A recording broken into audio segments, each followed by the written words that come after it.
Hey, what's going on, everyone? This is Mitch. Good Friday evening to you all. I hope you guys are having a great start to your weekend and have had a great week so far. I'm not going to hold you guys up long at all this evening. In fact, most of you guys who've been viewing my stuff for a while know that I normally do not make a video on Friday evenings if it's not that busy. If we're not talking about a major event or anything like that, like a hurricane or a major winter storm or something. But I want to make one this evening because the air mass really changes up tomorrow, and it's really interesting. It's going to be a welcomed relief for a lot of folks as far as temperature. So we're going to break that down. Notice I only have 4 panels pulled up on the top of the screen, so you know it's going to be a short video. I don't know if I've ever made a video with only 4 panels up, so not going to hold you guys up long. If you guys have not subscribed, definitely consider doing that. Like the video if you like it. Appreciate the support. I really do.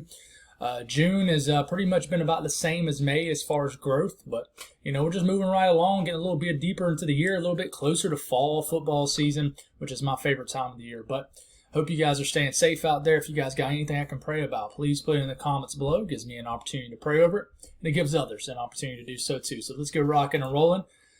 So what you're looking at here is heights and anomalies. So basically, the red you see here is ridging. Basically this ridge of high pressure is pivoting back west. So, you actually have excessive heat watches that were up. It might be upgraded to a warning now. So we're watching that. If you guys hear anything in the background, I got my side door open. I'm just here watching it rain here in South Carolina. It's always nice to definitely hear a nice evening rain here in the summertime. That's one of the few things I look forward to in the summers.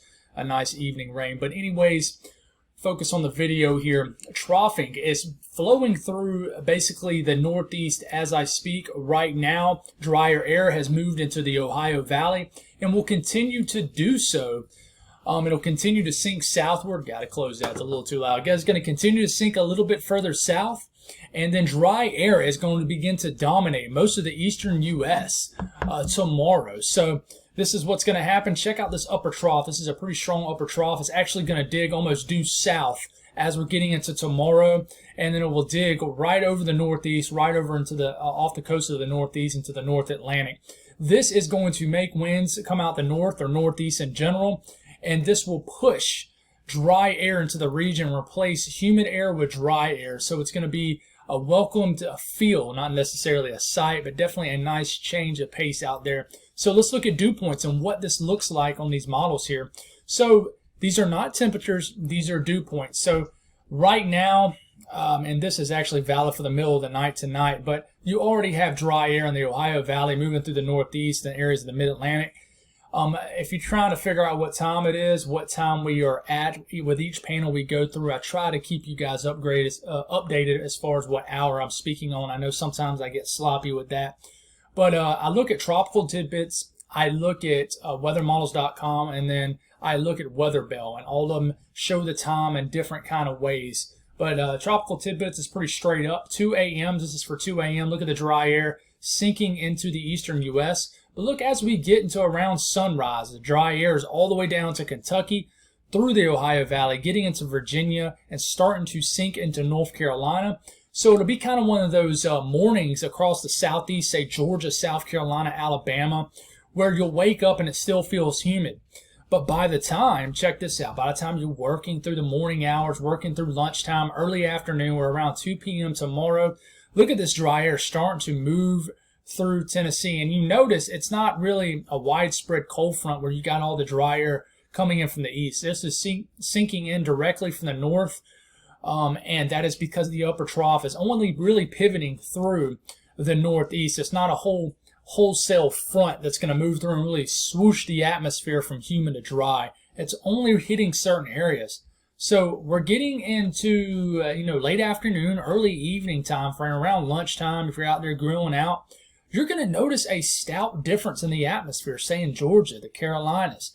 You'll wake up in the morning, it'll be humid. By the time you go outside, do any evening activities, maybe go on a date night or something tomorrow night, you're going to notice the humidity is going to be gone for areas like Atlanta, Columbia, Charlotte, Raleigh, up points north. And this will continue throughout the overnight hours tomorrow to sink southward.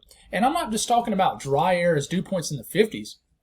This is going to be a nice potent shot of dry air. Dew points well into the 40s, all the way down into the panhandle of Florida.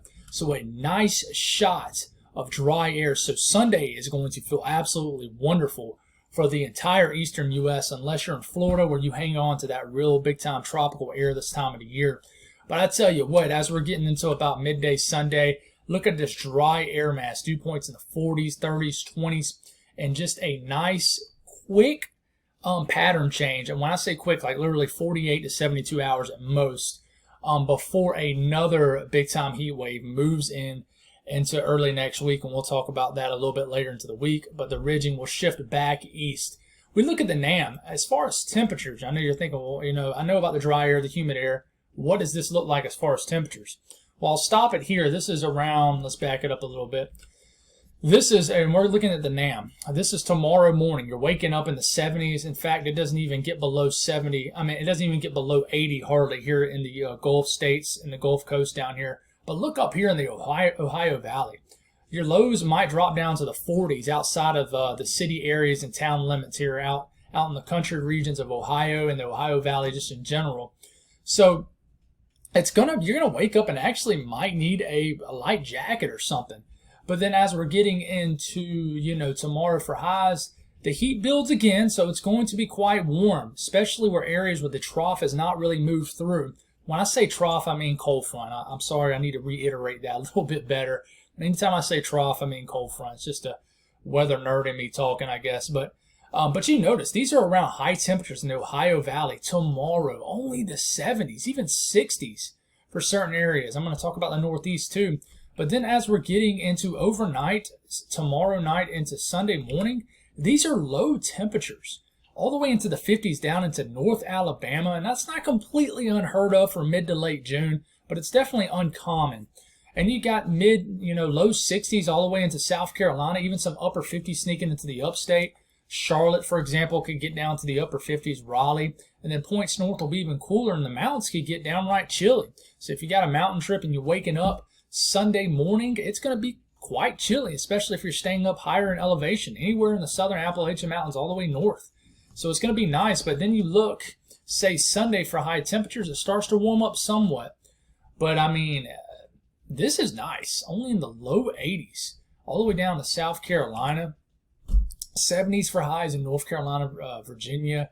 It's really, really good to see this. This is a nice change of pace. But then you back it up here as far as high temperatures for tomorrow. I mean, like I said, downright chilly in the higher elevations of the Northeast. But even Boston, New York City, highs only potentially in the 60s and 70s tomorrow. So it's going to feel like a crisp fall air mass or spring air mass, whatever you want to call it. I like to say fall because it makes me think we're getting closer to fall. But in general, I mean, unreal atmosphere for this time of the year. Not super rare, but definitely uncommon. And then look for tomorrow night into Sunday morning for low temperatures. I mean, widespread 40s, even in not even if you don't even have to be in higher elevation, and you get into the 40s. And then the temperatures for your Sunday begin to rebound somewhat, but look at the entire state of Maine, only in the 40s and 50s for highs Sunday, as the upper trough is really influencing the weather. Incredible weekend for weather, and just basically Mother Nature saying, hey, sorry about that heat wave. I'm going to give you a nice weekend, but I'm going to heat you back up and throw you back in the oven next week. But anyways, let's enjoy it. Hope you guys have a great start to your weekend, and I'll talk to you all in the morning.